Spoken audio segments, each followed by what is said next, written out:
Today on CityCast Chicago, primary day is finally over, and we've got turnout data, election results, and thoughts on what comes next. It's Wednesday, March 18th. I'm Jacoby Cochran, and this is what Chicago's talking about.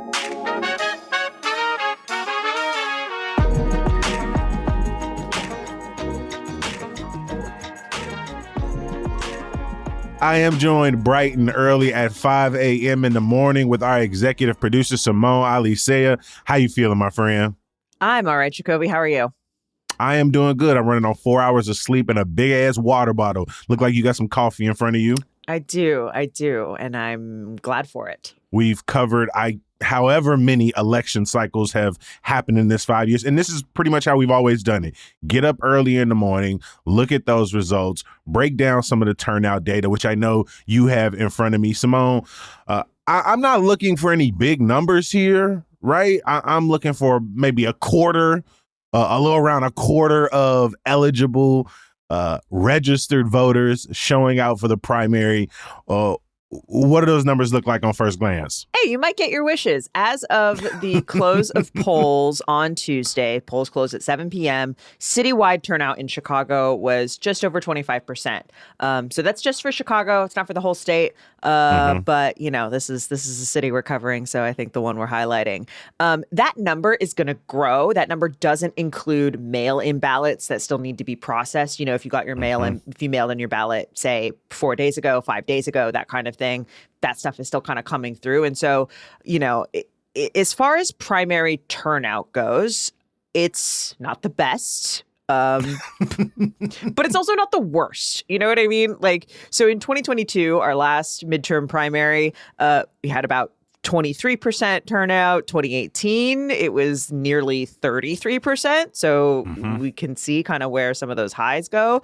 In 2014, not even 17%, as opposed to what we're seeing in like general elections, which is closer to like 45-46% turnout. And so, yeah, it's, you know, it's interesting because I felt like leading up to election night, there were all these headlines that was like, oh, my God, these are some of the highest early voting returns that we've seen in Chicago. Like, we're seeing so many people turn out. It's going to be like, this is a really engaged year, banner year.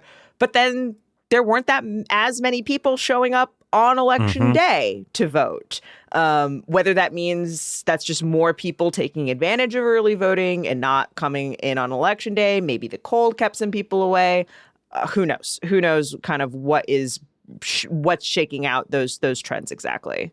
So I feel like I ask this question every time we're sitting in this position. What do you think is leading to pretty low turnout numbers overall, given, you know, our state is a pretty accessible place to vote. You can register day of. Yeah, I think there's a couple things. Number one, primary turnout. This is true almost everywhere in the United States. Primary turnout is generally lower. The people who are voting in primaries tend to be not just the most politically engaged, but the most engaged with electoral politics. In Illinois, we have party primaries, so you have to declare a party. You have to pull a Democrat or Republican ballot. You can't. There are such things as nonpartisan ballots, but like you don't get to see all the candidates that everyone's talking about, right? The candidates that are running are partisan candidates generally. And it's interesting because even though I do think primaries in Illinois can be more important, right? Because so many contests, particularly around Cook County, including some of these congressional races whose districts, you know, are have a huge portion in Cook County or in Chicago, right? These primaries tend to be quite decisive. But I think despite that, I don't know how salient that is across Chicago, if people are kind of like tracking that really in the same way, or if there are still a lot of people who are like, I'll wait to the general when I kind of know what's going to shake out. I do think some of these crowded races maybe makes people less inclined. You know, you're getting hit by ads everywhere from everyone. So many, I think also currently in 2026, there's just a lot of apathy and toward the federal government, and a lot of a big sense that like I don't know that these are, even for people who are engaged in electoral politics, I don't know if these particular races are super moving or motivating necessarily. Turning to election results, there were very few races that every single person across the state would vote in where there was a competitive race on the ballot. And the one on top of mind for us was, of course, the race for U.S. Senate, which saw 10 candidates on the Democratic side of things, and then another, I want to say 6 candidates on the GOP side. On the Democratic side of things, where the winner of the primary is likely to hold in the general election. 3 frontrunners emerged over the last year, including Congressperson Raja Krishnamurthy in the 8th, Congressperson Robin Kelly in the 2nd, and then Lieutenant Governor Juliana Stratton. Simone, how did this one turn out? Lieutenant Governor Juliana Stratton is the Democratic nominee for U.S. Senate here in Illinois in that vacated seat. She came away with about 40% of the vote on election night, which is pretty decisive in, yes. I mean, it's, again, you hear 40% and you're like, that's not even a majority, but in a race that was, number one, as crowded as it was, you know what I mean? We're talking double-digit candidates, but also had 3 really, really strong front runners. She's running against 2 sitting Congress people. That is a pretty impressive showing for a primary election. I think it's interesting because so much of the conversation up to this point about this race has been about, and you're going to hear this theme throughout today's conversation, has been about the money, has been about how particularly Krishnamurthy's ability to raise a bunch of money. He spent $29 million in ads, which if you have been anywhere near a television, watching cable or like network TV, actual real TV for the past year, you've seen his ads. You've heard them for sure. And they was on prime time during the Olympics, during Sunday basketball, Sunday football.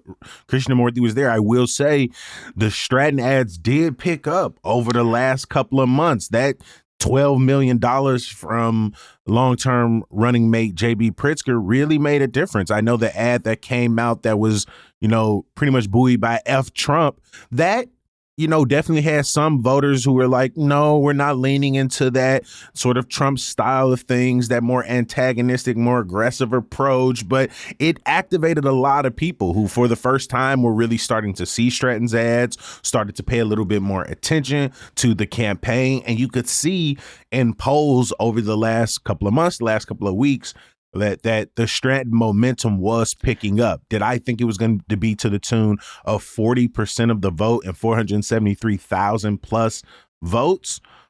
No, I'll be honest there. I did think, despite running on the Pritzker ticket, his status might have been a little bit of a shadow in the early points for a lot of people. They may not have known who Stratton was, and I thought that might be a big disadvantage trying to catch up with 2 Congress people. Yeah, I don't know that a lot of people are necessarily thinking about who the lieutenant governor is, but 100%. I think a lot of people know exactly who J.B. Pritzker is, right? And she jumped into the race very early, shortly after Durbin announced his retirement, right? So she has been running for a long time. She's been in this race for a long time. But I agree. I think in the past, once the new year hit, there was a kind of real marked aggressiveness to her campaign. And she was out there. She had a really fiery debate appearance. At one point, she came out early calling to abolish ICE, in the new year, which her competitors did not say as full-throatedly, right? They did not kind of take it that far. She also initially, I think, before Operation Midway Blitz and before we were talking more about ICE and talking more about Israel and Palestine, she kind of, one of her signature campaign proposals was raising the minimum wage, the federal minimum wage, to $25 an hour, also much higher than her competitors who were pushing for a more incremental $17 an hour. Of course, the federal minimum wage right now in Chicago, we have minimum wage is somewhere around $16 for non-tipped workers. but federally, it's still just over $7, right? Under $8 an hour. So that would be a real huge shift. Yeah, I think I'm consistent. I don't know why I keep underestimating sort of the Pritzker machine here. I really don't. I don't know why this constantly surprises me. I do think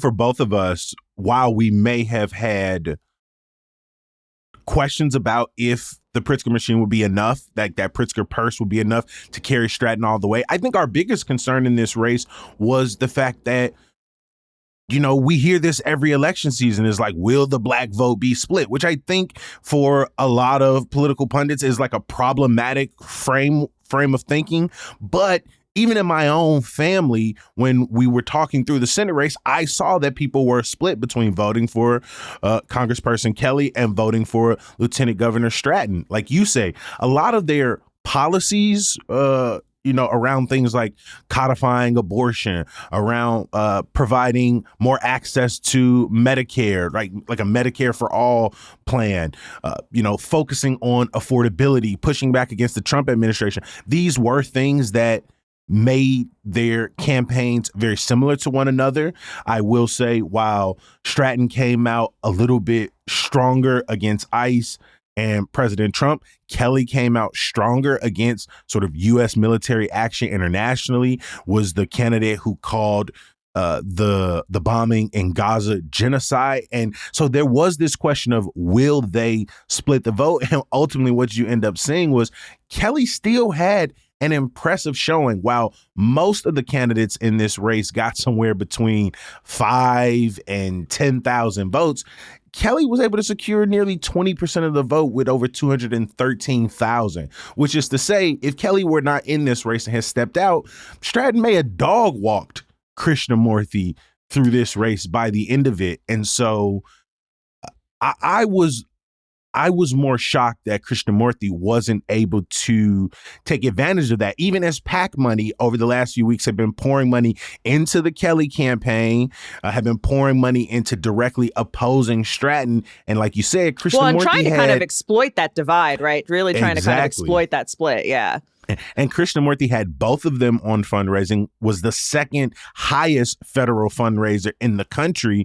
And so I think that was probably the biggest shock to me. You look at the map and see how well Stratton did, not only in Chicago, where she was expected to carry strong, but had pretty good showings in Champaign and down in Springfield, where she spent a lot of time over the last decade. And so, again, I think that charisma carried through. I think those live performances carry through. I think that advertising made a difference. And again, to your point, I don't know if there is a governor who has as much current support across their state as we're seeing from J.B. Pritzker, who, of course, ran unopposed and is likely to defeat once again Darren Bailey in the general. And so now Stratton moves on to face Don Tracy, the GOP candidate. And I mean, we are likely to see Illinois have 2 women senators for the first time in our history. Stratton becoming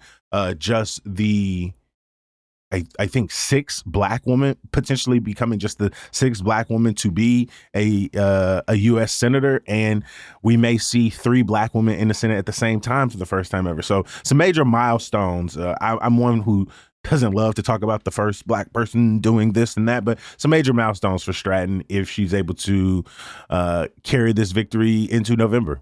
In terms of Stratton up against Don Tracy, it hasn't been that long since Illinois had a Republican senator. Mark Kirk served between 2010 and 2017 before he was defeated by Tammy Duckworth. But Don Tracy, of the Republican candidates that ran in that primary, certainly had the most name recognition. He's the former state chair of the former chairman of the state GOP party.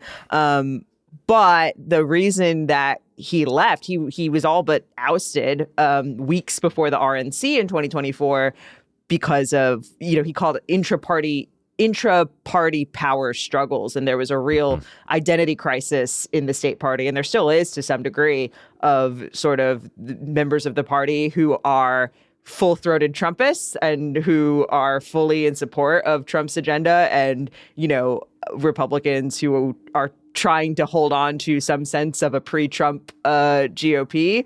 And he is sort of in that latter group of people. And so it'll be interesting. I don't know how salient he will be statewide, but he's not it's not a nothing burger, total nothing burger of a challenge, I think.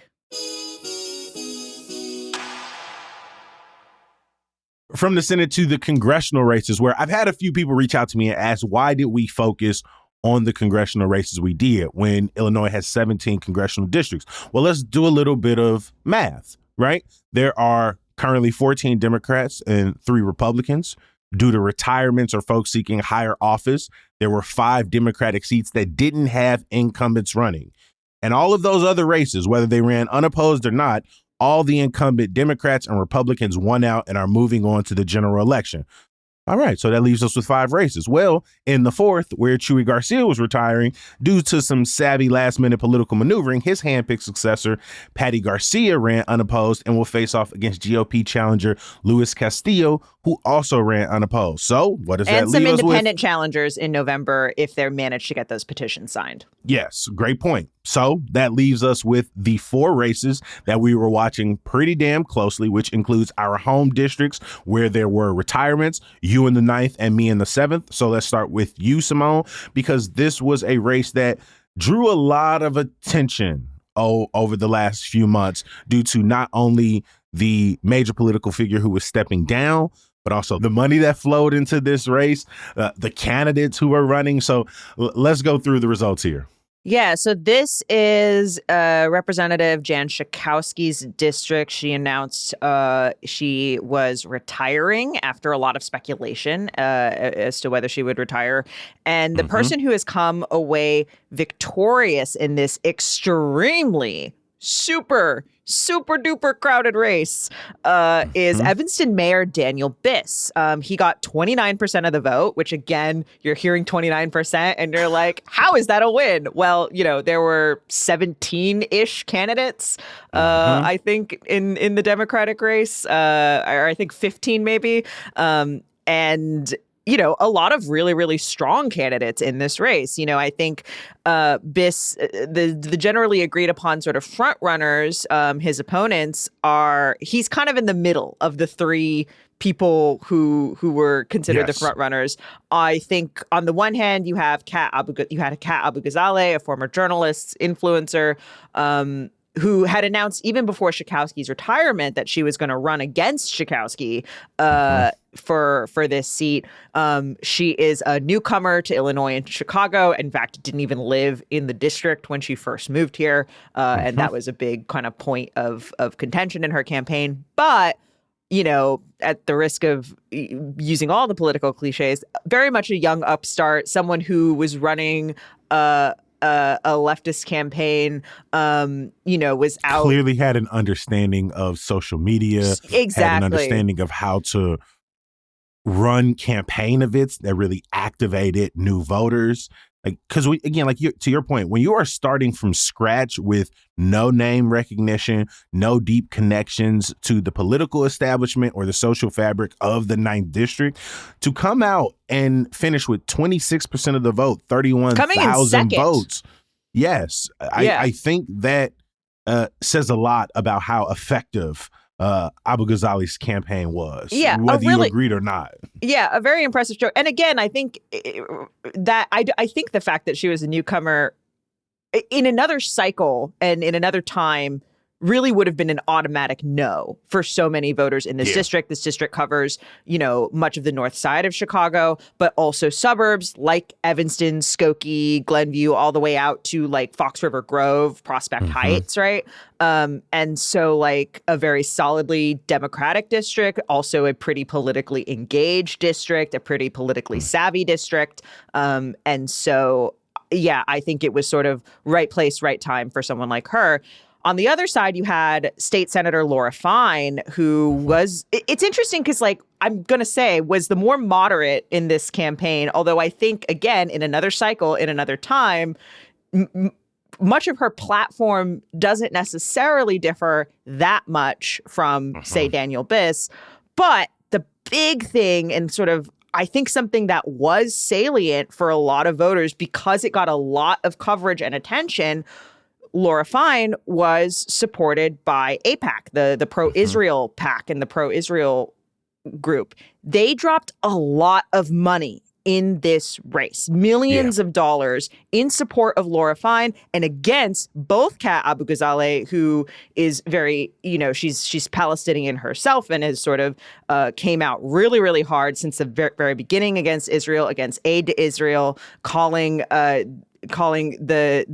violence there a genocide, right? And they also spent some money against Daniel Biss as well, which was a bit more controversial. Biss himself is Jewish, the grandson of Holocaust survivors, a lineage he draws upon when he talks, and when he's campaigning. And and Biss, on the Israel issue, the big trick is he does not support unconditional aid to Israel. That's a big reason that AIPAC didn't back him, because that is a major key component of what they're looking for. It's interesting because WBEZ, we talked about this, did a really great story about AIPAC and kind of the way that their money has flowed through various elections, and they're gonna come up again in these congressional races because they spent a lot. And it's interesting because when they surveyed candidates who were backed by AIPAC, a lot of them didn't answer questions about, do you support conditions on aid to Israel, and similar questions, right?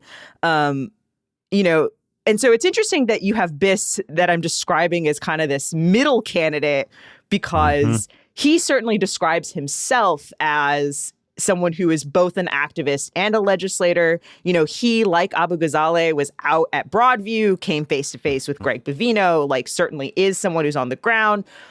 As he's pretty popular as mayor in Evanston, where he has passed policies, some difficult progressive policies, particularly around affordable housing.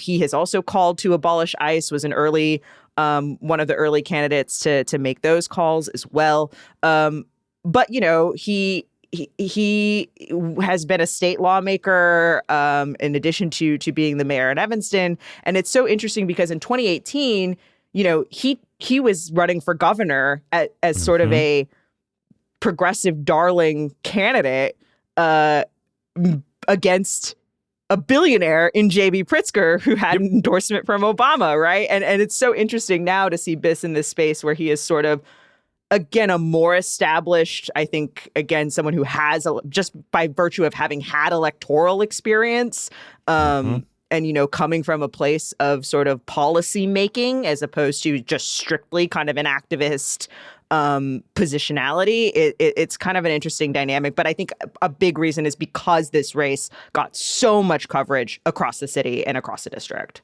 Yeah.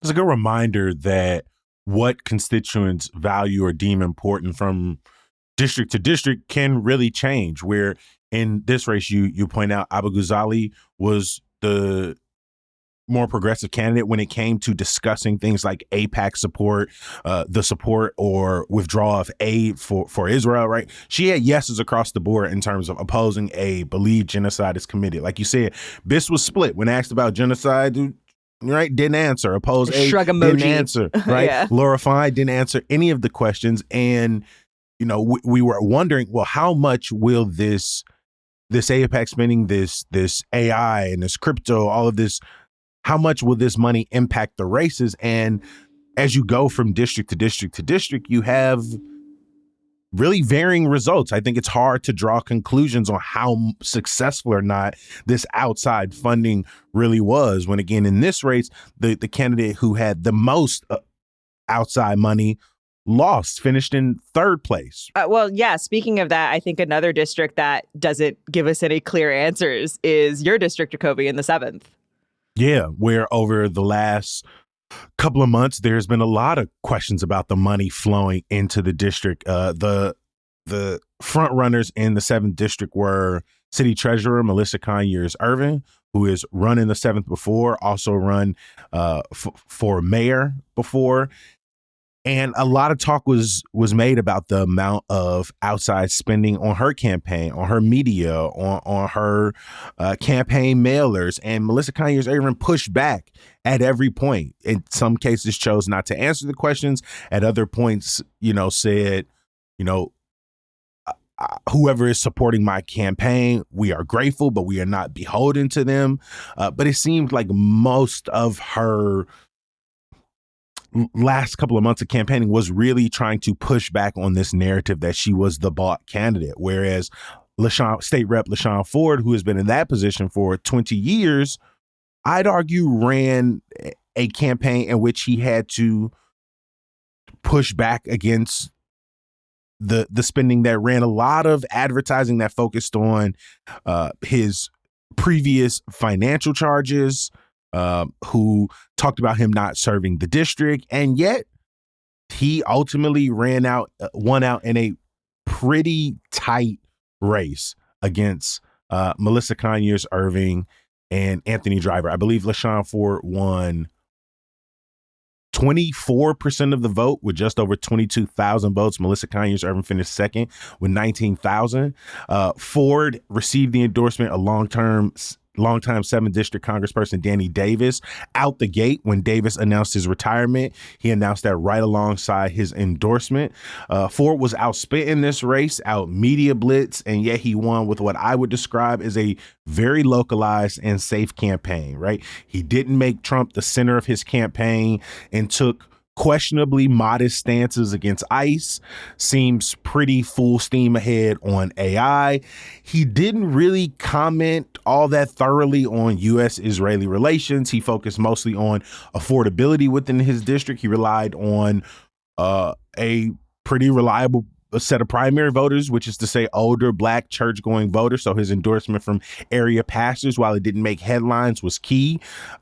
Keena Collins, who finished 4th in the race, really challenged LaShawn Ford as the endorsed candidate from the Fraternal Order of Police. And when he spoke about that endorsement, again, it was another place where he walked the line, where he mostly was vague about being in the room and how you need to be in the room to make decisions and push back on systems. And so as so many candidates turn their attention nationally to, which is important, right? You are running for Congress. And a lot of people right now are wondering, what are the guardrails that Congress and the Senate are going to put up against the lawlessness of the Trump administration? So many candidates really turn towards that as their main talking points. And Ford really just kept hitting strong about the inequities in his district, making access to healthcare, access to small business funding, access to increased wages, the centerpiece of his campaign. He did not ruffle a lot of feathers, but it was clear that name recognition, that those political connections really came through. The fact that House Speaker Emanuel Chris Welch was in the room, Danny Davis was in the room when LaShawn Ford came to the podium to say that Conyers Irvin had officially conceded her campaign.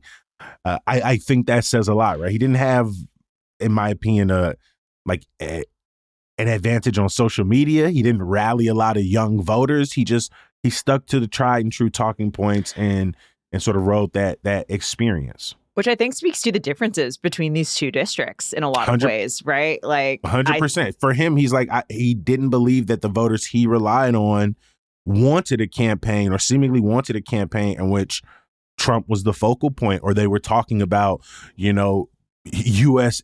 military action in Venezuela or Iran, or necessarily even Operation Midway Blitz being at the forefront of his campaign, right? He didn't come out and call to abolish ICE, or to he didn't come out and call to impeach President Trump or anything like that. He played it largely running on sort of like local district issues, which this is always the debate, I think, in these congressional races. And like when you look at polling interviews of people who were voting in the 9th congressional district, the debate was more about like, do I want someone who is going to be a really aggressive kind of firebrand who's going to like get the conversation started? Or do I want someone who is sort of like, clearly talking about these big national issues, but has a little more policy experience to maybe back it up and kind of get some stuff passed, right? And that was more the debate you're seeing at the booth, as opposed to what exactly can this person do for me in my district, and with these, particularly around like affordability issues, which also makes sense for a district that is a little wealthier, right? A couple of other districts we were watching include the 2nd. This is one, I'm going to be honest, I was wrong on, expecting either name recognition with Jesse Jackson Jr. or progressive voters with State Senator Robert Peters to win over the 2nd Congressional District, which stretches from 43rd Street in Kenwood all the way down to parts of Kankakee and Pontiac. And Cook County Commissioner Donna Miller ultimately won out with 40% of the vote. Miller positions herself as a moderate who wants to work across the aisle to get things done.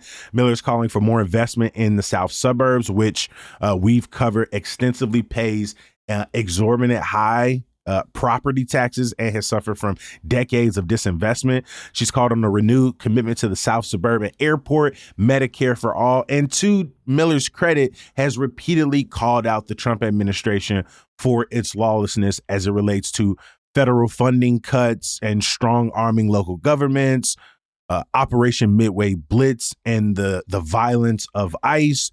But the biggest concerns mounted against her campaign, as we have talked about in a bunch of these races so far, were the millions raised and spent on Miller from out-of-state donors and AIPAC affiliates. Miller largely sidestepped much of the criticism, saying when she's out doing her runs, when she's standing outside the 61st Street Farmers Market, the district isn't asking about those questions. It was just the media and her opponents. I will say she got a little bit in the name calling back and forth with Senator Robert Peters, who she said had, I think, something like Miller derangement syndrome. Like all he could talk about was the campaign money she was getting. And after the reporting started coming out, she notably didn't attend the district forums to directly address this campaign funding alongside her competitors. And in the WBEZ and Sun-Times survey that asked specifically about aid to Israel or genocide in Gaza, she did not reply. And so, given outgoing Congressperson Robin Kelly's growing opposition to U.S.-Israeli imperialism, it's no shock that so much money made its way into the field. But again, I think this is an example which we can't really draw conclusions about the success or lack of success, because there was a ton of coverage around the money in the Miller campaign. This was a hotly contested or a highly contested primary, but Miller ultimately won pretty easy compared to these other districts we're covering, the 8th, the 9th, and the 7th, where the difference was in all of those races was something like 4,000 votes. But in the 2nd, Donna Miller won with 40% of the vote and 32,000. Jesse Jackson Jr. finished 2nd with just under 30% and 23,000 votes. I think you and I kept asking, and we're trying to do it sensitively, as a member of the Dead Dads Club. I asked pretty openly, I wonder if the passing and celebration of life for Reverend Jesse Jackson would provide any noticeable bump, if that would lead to a late surge and a win for Jackson Jr., who, to his own credit, has been a congressperson before. Although left that seat under a cloud of I was just going to say, was a congressperson before, but was also convicted on financial malfeasance and wrongly using his campaign funds. And so was hopeful to reemerge as a candidate. But again, I was not familiar with Cook County Commissioner Donna Miller nearly as much as I was with some of the other people in this race. And given how much criticism and also how much it felt like Miller was ducking said criticism, I was a little shocked that the race wasn't as close as some of these other competitive races. I wonder though, Jacoby, if that's the city bias. You know what I mean? Because this is a district that stretches so far outside of the city, right? And a lot 100%. Of them do, but this one really, really stretches. And as I understand, Donna Miller, as a Cook County commissioner, is extremely popular in the south suburbs and sort of, exurbs as well. From Chicago, lives in, I believe, Lyons, raised her family in the south burbs. Yeah, it differs district to district. Another candidate who this was sort of the AIPAC backed candidate that won their seat is Melissa Bean in the 8th district. This is the district vacated by Raja Krishnamurthy. And this is a almost mostly suburban district on the northwest side. It sort of starts near O'Hare and then goes all the way out to kind of Elgin and Geneva. And Melissa Bean she's regained her seat. She served 3 terms in the 8th district before she lost and the district went red in 2010. Sort of a Tea Party upset. She has sort of attributed this to her support of the Affordable Care Act. And there was a big backlash against that, right? And eventually the switch back to blue, it was won by Tammy Duckworth. And then Krishnamurthy after Duckworth ascended to the Senate. It's worth noting that the 8th district was redrawn in 2023 to be even more solidly Democratic. But, it's still one of those districts, one of the few districts that, is where I think sort of the more left-leaning, hyper-progressive politicians have a harder path to victory, right? It is sort of one of these districts that is generally a bit more moderate, despite sort of being solidly blue. And Bean is a decidedly moderate candidate and ran a decidedly moderate campaign, sort of, focused on writing policy, working across the aisle. And, she came away with 32% of the vote. In a race there, faced challenges. I think her strongest challengers are kind of coming from the left in that race, but they kind of weren't able to make those inroads. And as you point out, didn't necessarily have that PAC spending on their behalf. And to what degree does, I think that when we talk about this PAC spending, it can be hard to parse because I think in some races, it can make a difference when those races are not getting a lot of media coverage and a lot of attention candidate by candidate, like the 7th and 9th did. I think, and I think the 7th and 9th are really powerful districts with, that are much more contained in the city of Chicago. And I think that's one reason is you have the Chicago media apparatus, like we're covering for the city of Chicago. And like, you know what I mean? Like we are covering for those Chicago voters. I think that's one big part of it. So I think that's one way that like when you have outside spending, particularly on ads, it gets your name out there more. But again, I also think fundamentally that these districts that are a bit more suburban or exurban are fundamentally more moderate districts, right? And I think those moderate candidates are a lot more desirable than they are in districts that are a little more Chicago-centric. Yeah. For full congressional results, but also results to the races in the Illinois State House and Illinois State Senate, please check the link in our show notes and make sure you subscribe to our daily newsletter. You can do that at chicago.citycast.fm.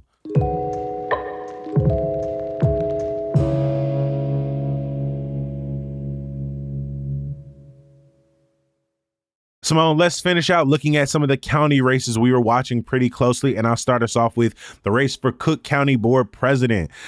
Toni Preckwinkle is seeking a record-tying 5th term in office, leading the country's 2nd largest county, and will now face off against Libertarian candidate Michael Murphy in the general election in November after defeating Alderman Brendan Riley with nearly 70% of the vote. Riley was hoping to follow in Cook County Board President Preckwinkle's footsteps, moving from alder to board president. Of course, Toni Preckwinkle was a Chicago alderperson for 19 years in the 4th Ward from 91 to 2010. We broke this down earlier this week. The board oversees the county's public health and hospital system, jails, court system, forest preserves, 600 miles of roads and highways, and has a $10 billion budget.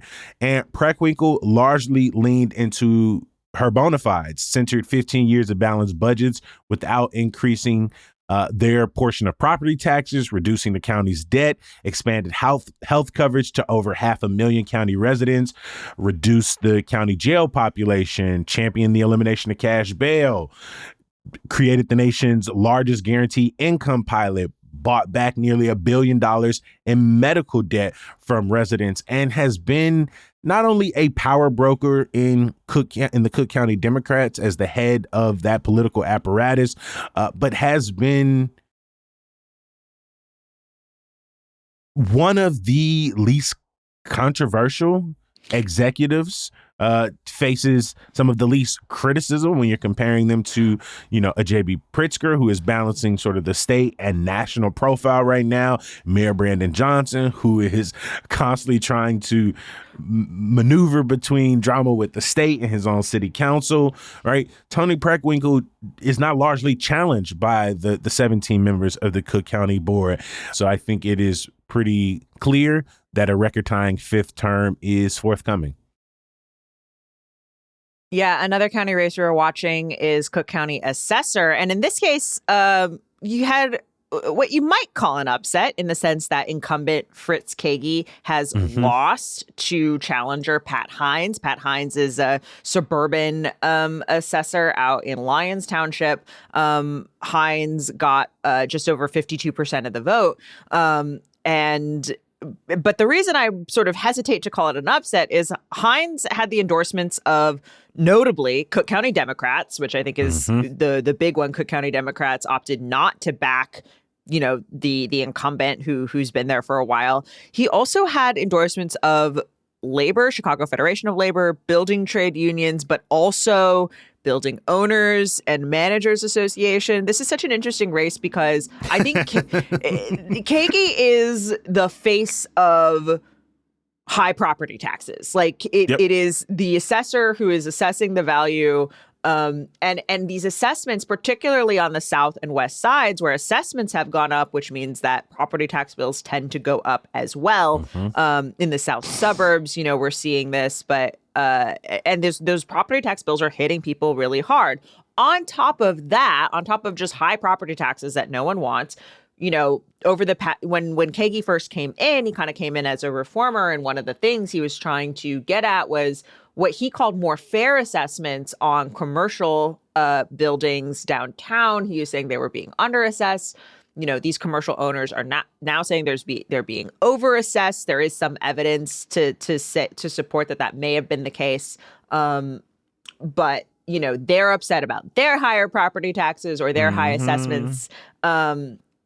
And then on top of that, there are sort of issues, sort of fundamental, like logistical issues in the way that the office is operating. There's this big tech rollout that has kind of not gone the way anyone wants and is, the past several cycles of property tax bills have been delayed in large part because of these upgrades. There was this issue around sort of a pattern of missing or incorrect assessments, stuff that, assessing things as vacant lots when there's a giant brand new pretty house there, right?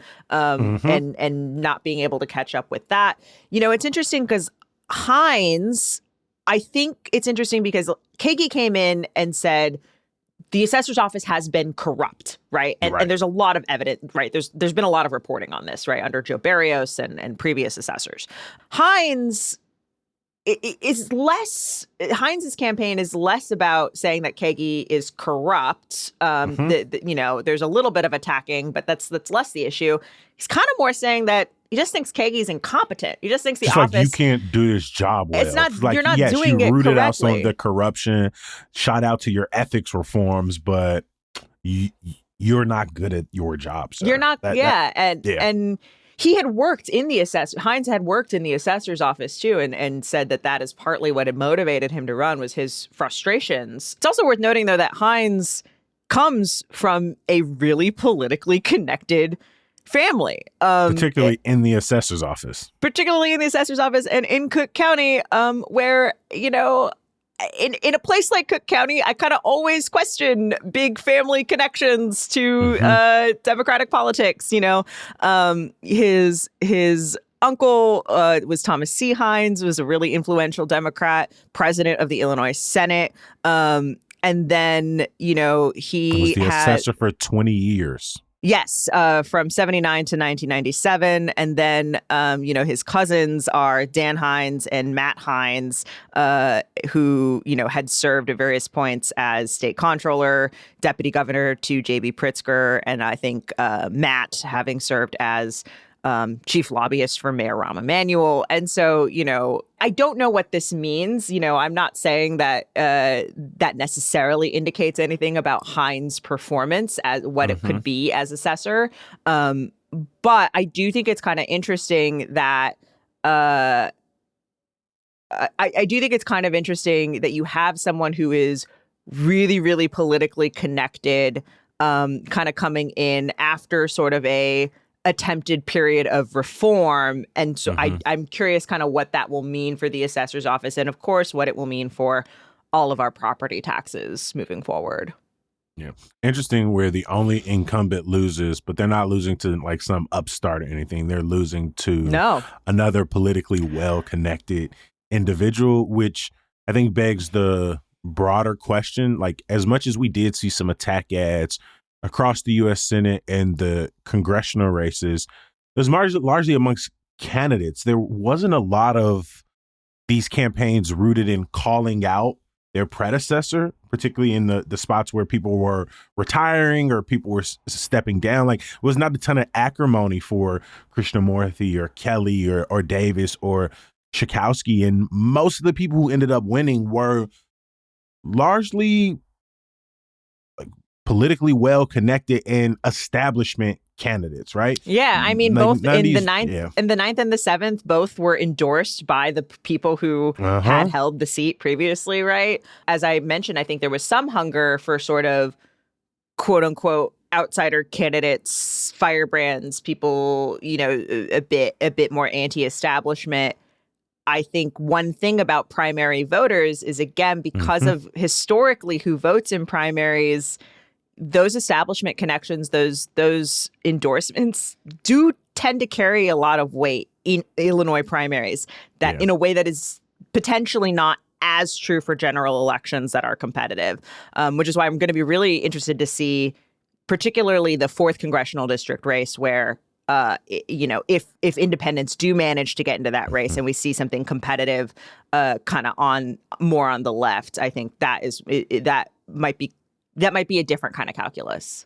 Again, to follow along with full results, make sure you are subscribed to our daily newsletter. You can get that at chicago.citycast.fm. I want to give a huge thank you to our executive producer, Simone Ali Sayed. This has been a grind for the last few months, not only for myself going into the booth, but trying to provide some helpful information to all of the CityCast Chicago audience.